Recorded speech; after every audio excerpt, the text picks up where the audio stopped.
নমস্কার, রুমির দিয়ে আরেকটি মিনি ব্লগে সকলকে আবার ওয়েলকাম। আজকে ব্লগটা সকাল থেকেই করছি শুরু।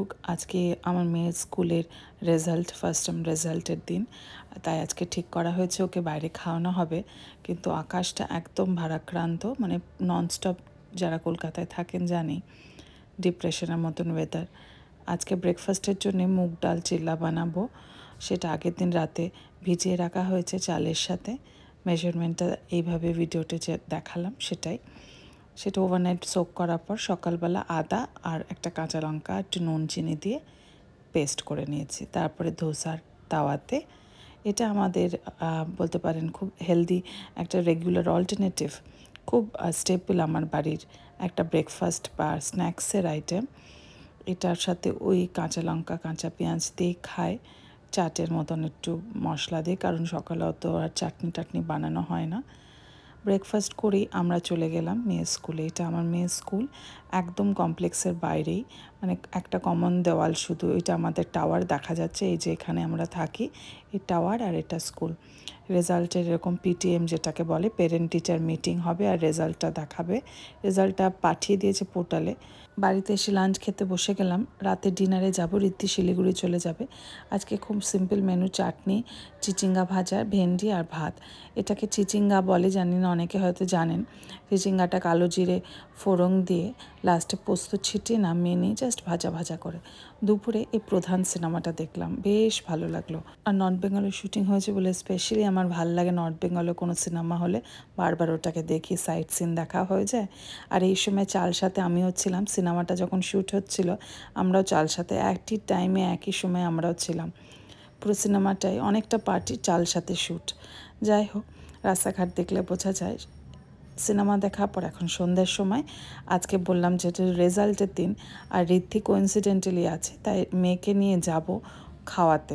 প্রত্যেক রেজাল্টের দিনই আমি মেয়েকে, আমরা তো না, ঋদ্ধি এত বছর অনুপস্থিত ছিল, এবছর উপস্থিতিতে মেয়েকে নিয়ে ফুড কোর্টে খেতে নিয়ে যাওয়া হয়। আইসক্রিম খাক কি রেস্টুরেন্টে খাক, তবে আজকে ঠিক করেছি ফুড কোর্টে খাবো, কোনো রেস্টুরেন্টে খাবো না। আর এই কারণেই ফুড কোর্টে খাবো, তাতে বাচ্চাদের একটুখানি না লিমিটটা কন্ট্রোলে থাকে। না হলে রেস্টুরেন্ট ফুড তো একটু এক্সপেন্সিভ তো পড়েই, আর না হলে যেটা বলে অভ্যাসে দাঁড়িয়ে যাবে, মানে খেতে যাওয়া মানে শুধু হাই এন্ড রেস্টুরেন্টে যাওয়া। ওই জন্য আমারও খুব ইচ্ছা হচ্ছিলো ফুড কোর্টে অনেক ধরনের আইটেম নিয়ে খাবো। তবে এটা একটু অসুবিধা হয়, অসুবিধা বলতে একটু সময় ব্যয় সাপেক্ষ, কারণ অনেকে ঋদ্ধিকে চিনতে পেরে ছবি তুলতে আসে। ওই সময়টা আমাকে একটু সাইডে দাঁড়িয়ে থাকতে হয় বা ওয়েট করতে হয় বাচ্চাদের নিয়ে। ওটা আমার এত বছর অভ্যাসে দাঁড়িয়ে গেছে, ওটা একটা ভালোবাসা আর কিছুই না। আমার দেখতে খুবই ভালো লাগে ওই জিনিসগুলো।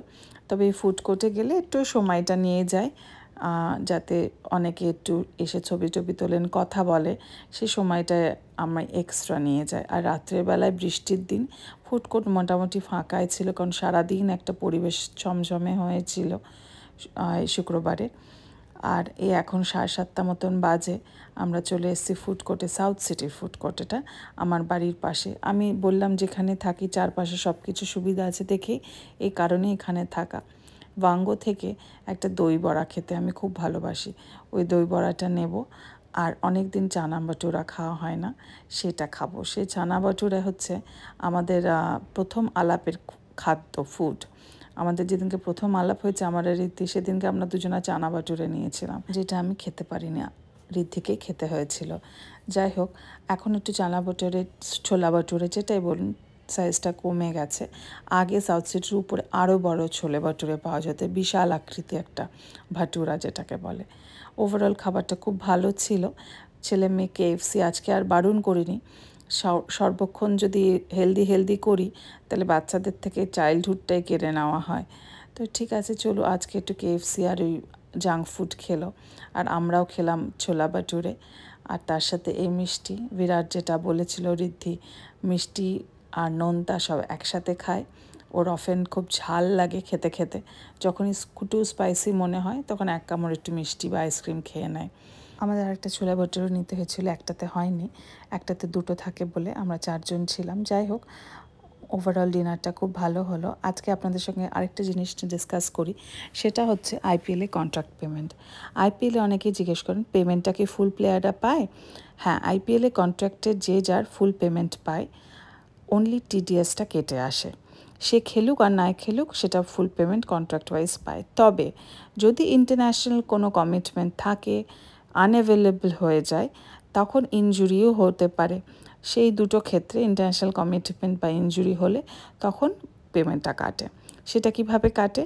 যা কন্ট্রাক্ট অ্যামাউন্ট তার হাফ ডিভাইডেড করে নেয় টু নাম্বার অফ ম্যাচেস, মানে যেগুলো ম্যাচ আনঅ্যাভেলেবল থাকে সে ম্যাচগুলো কন্ট্রাক্ট অ্যামাউন্টের সাথে রেশিও করে সেভাবে ডিভাইড করে কাটে।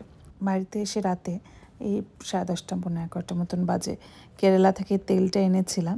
মেয়েকে একটু এটার সাথে রোজমেরি অয়েল আর ক্যাস্টর অয়েল দিয়ে আমি আর মেয়ে দুজনে লাগাবো, তার সাথে একটু স্টিমুলেটর ম্যাসাজ দিয়ে ম্যাসাজ করব। আবার কথায় ফেরা যাক আইপিএলে ম্যাচ ম্যানি কন্ট্রাক্ট নিয়ে।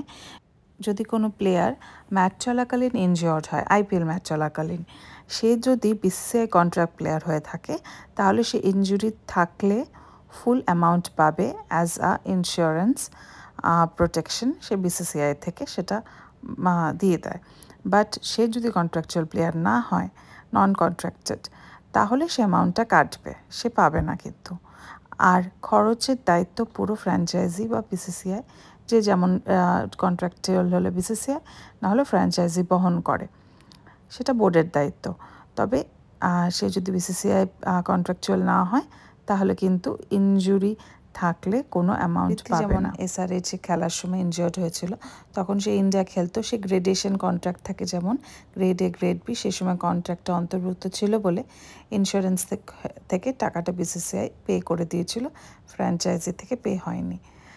সেরকমই নন কন্ট্রাকচুয়াল প্লেয়ার হলে সে টাকাটা হয়তো সে পেত না। আজকে ব্লগটা এখানে শেষ করছি। আমার ব্লগগুলো ভালো লাগলে kindly like, share and subscribe করবেন আর কমেন্টও করবেন।